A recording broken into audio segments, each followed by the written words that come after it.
Airline news tell you about Qantas brushing off competition fears from China without naming specific carriers.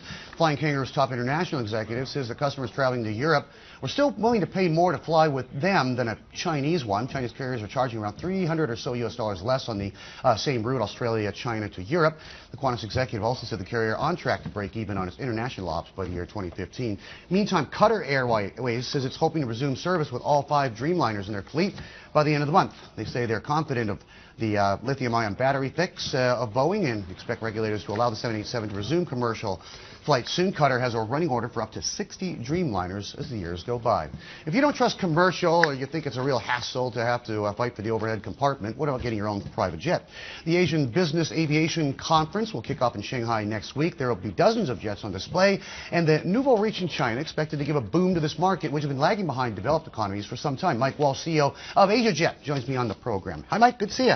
Hi, Bernie. Thanks for having me. It's been a while. So what are you expecting to happen at this, I think it's a BACE, right, conference? Or what's the acronym there? A-base. A-base, yeah. What's going to happen there? I mean, you've got a lot of aircraft, everything from what, Embraer, Bombardier, Gulfstream on static display there. You know, I was looking at some of the stats. There are only a few hundred private jets in China, with most of those, or a big portion of those, based here in Hong Kong. You've got thousands upon thousands in the U.S. market. Why the dichotomy? Well, Bernie, really, to be honest, the private jet market is still in its infancy. Since 2008, really, is when it started to see some traction. And there's always a time lag from order to delivery, to actually providing the operations here in Asia. But I have to say, in the last 2 years in particular, the deliveries have substantially increased. I think I mentioned as well to you before that Mingsheng, for instance, the bank that has started the finance leasing arm since 2009, has already delivered 53 aircraft and expect to do 30 more within this calendar year. Right. So it is coming. Isn't getting craft into China, isn't it a little bit cumbersome in some ways? There are a lot of restrictions. Like number one, they don't want older jets. They want newer jets. So there are age limits and ownership limits. They don't want 5th or 6th or 7th hand jets. They really want stuff which is new, to showcase the latest technology and to be presumably environmentally friendly as well. In addition to that, the way they manage airspace in China is quite different than in many other places. There are height ceilings which make it a little bit more difficult to take off and land at a lot of these airports, correct? I mean, has any progress been made?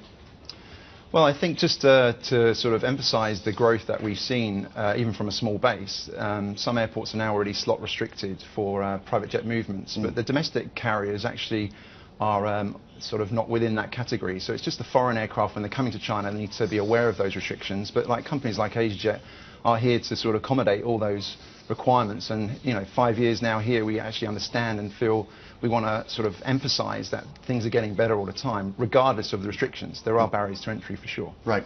As of now, you know, the names we just mentioned, you know, the sort of the big guns in the private aviation space tend to be dominated by Canadian, American, you know, European, LATAM countries. The Chinese do have aspirations in this space. They've got the C919 coming. The ARJ21 is going to be in. I know those are different size aircraft targeting different markets. But do you expect the Chinese to be players, you know, substantial players in the private aviation space, say in 10 years' time? Well, no doubt. I think what I have learned in my 5 years here is that China are quick learners. So AVIC, actually, corporation and from Beijing, have announced, I think last year at this show last year, their model for the private jet to be manufactured in China. So they do have aspirations, and I think if you were to look at the model, it's somewhere between a Gulfstream and Bombardier. But it would seem that they have aspirations like the COMAC project to, you know, become a player. Does the price come down? Does the price of accessing services like, you know, what AsiaJet provides, does it come down as interest picks up, as the number of aircraft brought into the market picks up? Does it become, you know, my impression, most people's impression is private jet is really tycoon stuff because it costs $25,000–$30,000 an hour to operate. So it's cheaper for me to book, you know, for a full fare first class on a commercial flight. Is that dynamic changing at all? Well, I think Asia is still predominantly more expensive than, say, operating in America or Europe right now, and that's because there's a lack of airports for us to operate into. However, from a fixed cost perspective, there's really very little parameters difference between having pilots, say, in America versus Asia. you're starting to see as well companies like ourselves diversify into hiring local pilots from the major carriers like Singapore and Cathay, transitioning across into the general aviation. So it's bringing down that whole expatriate package that we had to deal with in the beginning as the industry's growing. So I do see inward-looking local market trend, and that's bringing down the fixed costs. So I do feel bullish that as volume grows, substantially the fixed costs will come down. Okay. Mike, great talking to you. Have fun at the conference. Okay. Are you rated on any of the crap yourself, by the way? Are you a pilot yourself?